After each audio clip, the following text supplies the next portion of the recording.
The winter wind came, down from the mountains like a punishment meant only for the forgotten. Snow dragged across the empty plains of Montana Territory, covering wagon tracks, burying fences, and swallowing hope beneath cold silence. Hunger lived everywhere that season. Ranches failed. Crops froze. Men who once stood proud now counted coins with shaking hands. And somewhere along the frozen road walked a woman who had nothing left to sell except her dignity. Her name was Mary Callahan. She walked barefoot inside worn leather shoes, split at the seams, a thin shawl wrapped around her. Shoulders that had long ago stopped, fighting the cold. In her arms rested a small boy, barely 4 years old, wrapped tightly in a patched blanket. His cheeks were pale, lips cracked, breath shallow from days without proper food. "Mamas, I'm hungry," the boy whispered weakly. Mary swallowed hard. She had heard those words too many times. 3 days. 3 days since either of them had eaten more than snow melt and a stale crust stolen from behind a trading post. Her husband had died 6 months earlier when fever swept through the mining camps. The company buried him quickly and handed her nothing but condolences and debt. The landlord took their home. The town turned cold faster than the weather. No work, no charity, no mercy. A desperate mother learns quickly that pride feeds no child. Ahead, through drifting snow, stood a ranch house, wide, strong, alive with smoke rising from its chimney. Lantern light glowed through the windows like warmth itself calling her name. Mary hesitated. She knew what people thought of women who knocked on doors at night begging for help. But hunger erased hesitation. She climbed the wooden steps and knocked. Once, twice. The door opened slowly. A tall rancher stood there, broad-shouldered, weathered face lined by hard years. His beard carried streaks of gray despite his strong build. His eyes were cautious, the eyes of a man who trusted little and survived much. His name was Thomas Hale. He looked at the woman, then at the child.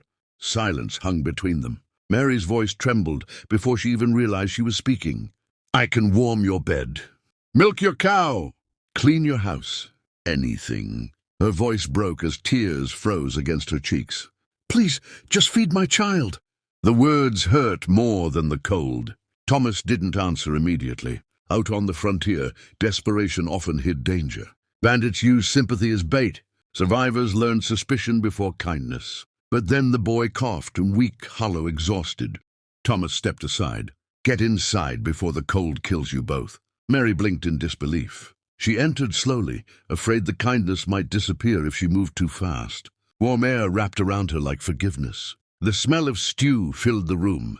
The child stirred instantly, nose twitching toward the scent. Thomas closed the door and placed another log in the fire. "Sit," he said simply.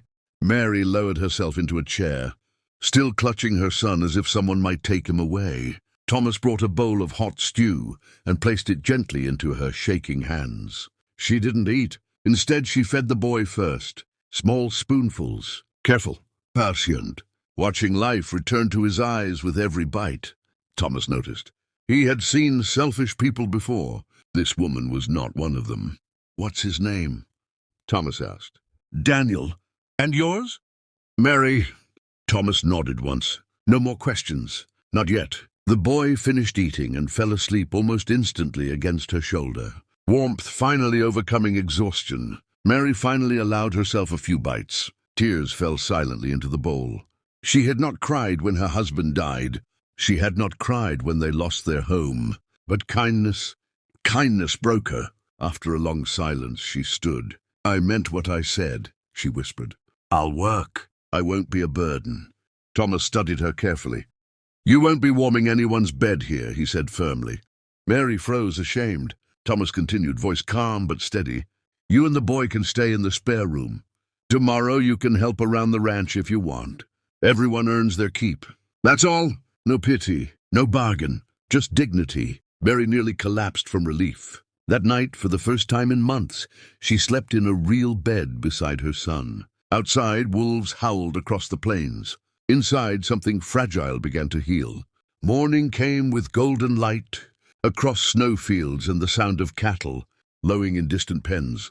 Mary woke early out of habit and fear, afraid the kindness might have been a dream. But the ranch was real, the kitchen warm, bread already baking. Thomas worked silently at the table, repairing a saddle. He glanced up. "You know how to milk?" Mary nodded quickly. "Yes." Good, Barnesy sighed. She worked harder than anyone Thomas had ever seen. She cleaned stalls, carried water, mended clothes, cooked when needed, never complained, never asked for more than food for her child. Daniel grew stronger each day, laughter slowly returning to the ranch that had long been quiet since Thomas lost his own family years before. The ranch began to feel alive again. Neighbors noticed. Whispers started. A lone rancher taking in a desperate woman always invited talk. But Thomas ignored it. He judged people by work, not rumors. Weeks passed. Then one evening, riders appeared on the horizon. 3 men, armed, watching the ranch too carefully. Thomas's instincts sharpened instantly. Trouble was coming. And Mary, though she didn't yet know it, had brought more than hardship to his door. She had brought a past that refused to stay buried. And if you're enjoying this emotional frontier story of courage, survival, and unexpected kindness, make sure to subscribe to the channel and join us for more powerful Western stories where humanity shines even in the harshest times.